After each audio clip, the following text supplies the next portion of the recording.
All right, let's talk about The Sopranos. I know, it's one of those shows. But if you've never actually sat down and watched it, or maybe you've just been putting it off for years, well, today we're going to make the case, the definitive case, for why you absolutely have to watch it. So you gotta picture this. It's the late 90s. Hollywood's feeling pretty smug. They've had The Godfather, they've had Goodfellas, and as far as they're concerned, the gangster story is done. Cooked. There's just nowhere else to go with it, creatively speaking. Yeah, about that, Hollywood was wrong. Like, completely, totally wrong. Because right when everyone thought the genre was dead and buried, this guy, David Chase, comes along with this kind of crazy idea. A simple question, really. What happens if a mob boss starts seeing a shrink? Okay, so before we get into why the show is so brilliant, we've got to clear the air. We need to bust a few big myths that are still floating around out there, especially the idea that, it's old news. You know the one I'm talking about, right? You bring up The Sopranos and people are like, oh yeah, classic, everyone's seen that. There's this assumption that it's so famous, so iconic that there's nobody left on Earth who hasn't watched it. But here's the crazy part. That's just not true. Not even close. You would be shocked at how many people know of it, but have never actually sat down to watch the thing. And honestly, that's the whole reason we're doing this. This is for you guys. All right, myths busted. Let's get to the good stuff. Let's talk about the core of why this show is so damn important. And it all starts with how it completely blew up the idea of what a TV main character could even be. Look, you've probably heard the talking points, right? It's the show that made TV art. It's got James Gandolfini giving one of the all-time great performances. And, the big one, it invented the modern TV anti-hero. And you can literally draw a straight line from Tony Soprano to pretty much every great, complicated character that came after. Seriously, Don Draper, Dexter Morgan, Walter White. Tony Soprano walked so all those guys could run. He was the blueprint, the original. Hey, and don't take it from me. Listen to Vince Gilligan, the guy who created Breaking Bad. He's gone on record over and over saying that without Tony Soprano, there is no Walter White, period. That's not just influence, that's foundational. So, okay, we get it. It's influential, huge legacy, but what is the show about? Because I'm telling you, it's not just a mob story, not even close.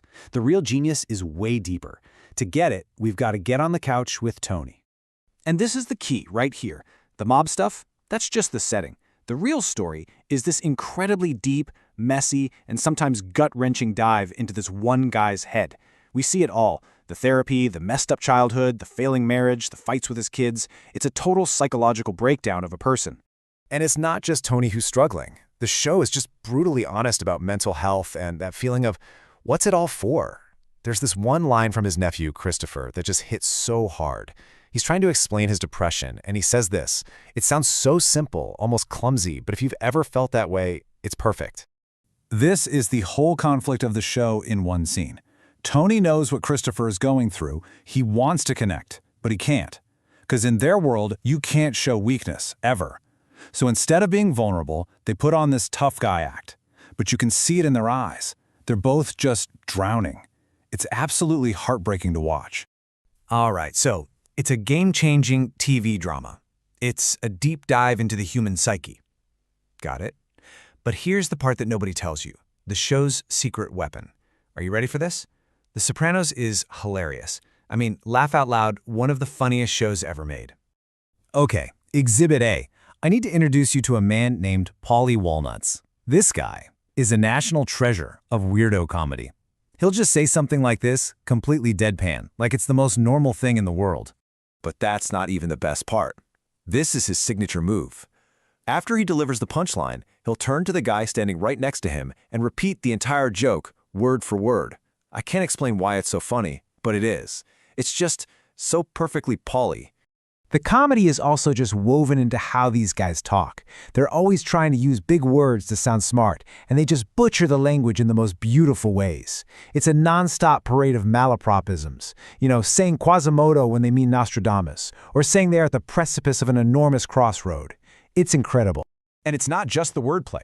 The whole show is just packed with these amazing, ridiculous lines that make no sense out of context but are just perfect. The way it mixes these super serious life and death moments with just the dumbest, most mundane stuff, there's nothing else like it. Okay, so it's influential, it's deep, and it's hilarious. But there's one more thing, the final piece of the puzzle. This is what takes it from being just a great TV show and turns it into real, undeniable art. I call it the Sopranos effect. You know what I'm talking about? It's when an episode ends, maybe with a really jarring cut to black, and you can't move. You can't just binge the next one. You have to sit there in silence for a minute and just think, what did I just see?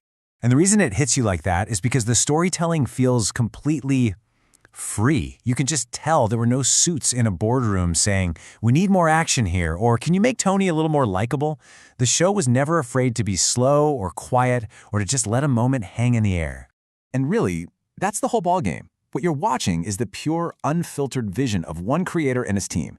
It's what happens when you let real artists tell a story exactly the way they want to, with no compromises. And at the end of the day, that's what art is, isn't it? You know, hearing myself say all that, I feel like I might have oversold it a bit. Shoot, I always do this. Get all worked up. I probably should have just said it's a good show. So yeah, let me dial it all back. Forget all that stuff I just said. The Sopranos. Is it any good? Yeah, it's pretty good. You should just check it out.